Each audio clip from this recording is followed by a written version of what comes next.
With a bunch of different banks failing, I've received a lot of questions about what happens to your money if the brokerage that you use collapses or goes out of business. How safe are your investments? Will you just get wiped out of all of the hard-earned money that you've invested because the company did something extremely irresponsible? I'm going to answer all of those questions, plus a few more, just to make you feel a little more safe. We're going to be focusing on US-based brokerages, so think Vanguard, Fidelity, Schwab, and even the one that I talk about a lot on this channel, which is M1 Finance. The simple answer to all of this is that your investments held within any of these brokerages are pretty safe. First off, I need to say that anything is possible, so I don't think anyone can say that your money is 100% safe 100% of the time. If you make a bad investment decision, then your money is of course not protected from that. Let's go through some of the safeguards that are in place to protect your investments in case any of these brokerages go under. The first protection you have as an investor is something called SIPC insurance.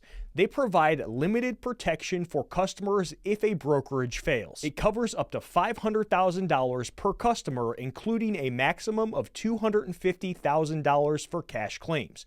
This includes things like stocks, index funds, ETFs, mutual funds, bonds, cash, and securities like that. There's a whole list of what's considered to be a security on the SIPC website. SIPC works to restore customer security and cash that are in their accounts if a brokerage firm collapses and is liquidated. Keep in mind that the SIPC does not protect against market losses or bad investment decisions. It only covers the failure of a brokerage firm. Next is FINRA oversight. They're a self-regulatory organization that oversees brokerage firms that are represented in the United States. Brokerage firms are required to follow certain rules that are designed to minimize the chances of financial failure and to protect customers' assets if they do fail. FINRA works to make sure that firms follow regulations and maintain appropriate levels of financial responsibility. Another way your investments are protected is through segregation. Brokerages are also required by law to keep their customers' assets separate from their own.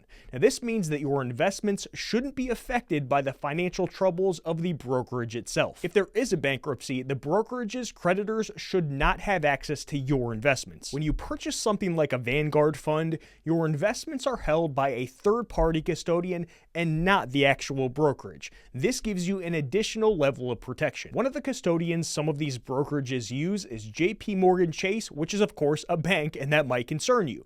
Now, these third-party custodians are audited on a regular basis by another third party to ensure that they're less likely to fail. Before I tell you about the liquidation process, if a brokerage does go out of business, please help support my dog Molly and this channel by hitting that thumbs up button and sharing the video with someone you think it could help. If one of these brokerages do fail, then what happens if there is a liquidation event? If a brokerage goes out of business, a trustee or another financial institution is usually appointed to oversee the whole liquidation process. This whole process involves transferring customer accounts to a whole nother brokerage firm or returning the assets to the customer. The trustee works to ensure that customers' assets are protected and distributed properly. Customers may have the option to select a preferred brokerage for the transfer. Now, if they don't, then the trustee will choose one for them.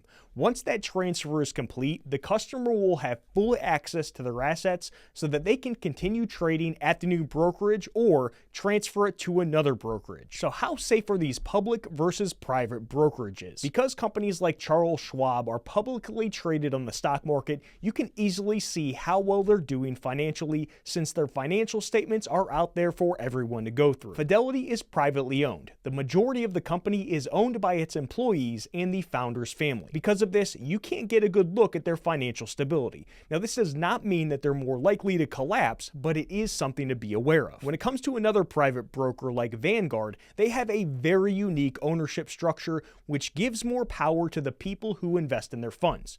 All thanks to Jack Bogle, the founder of the company. He wanted it to be owned by the people, so he structured the company in that way. Think about that for a second. Yeah, he was worth around $80 million when he passed away, but he could have been worth many hundreds of millions of dollars if he would have set up the company in his favor. Jack Bogle is a freaking legend. Vanguard is technically owned by all of the different Vanguard funds, and the owner of those funds are the people who invest in those funds. The fees you pay for owning the funds are paid to Vanguard, the company, company to pay for their employees' salaries and other business expenses. A way Vanguard the company would make less money is if the individual funds paid less money to them.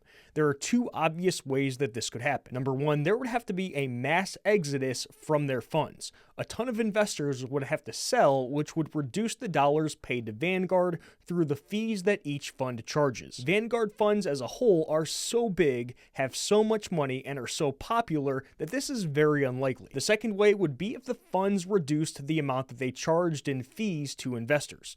Vanguard is actually known for regularly reducing their fees because that's how they return value to the owners of the company.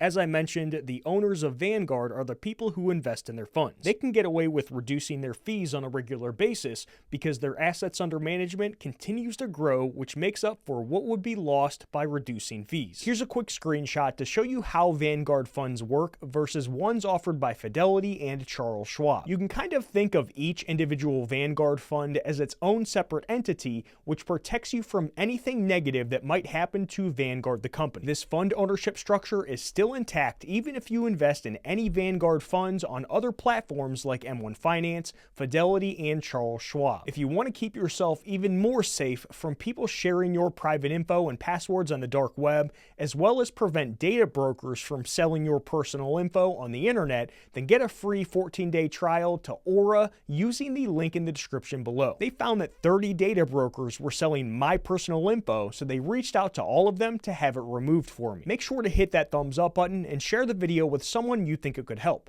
I'll see you in the next one, friends. Done.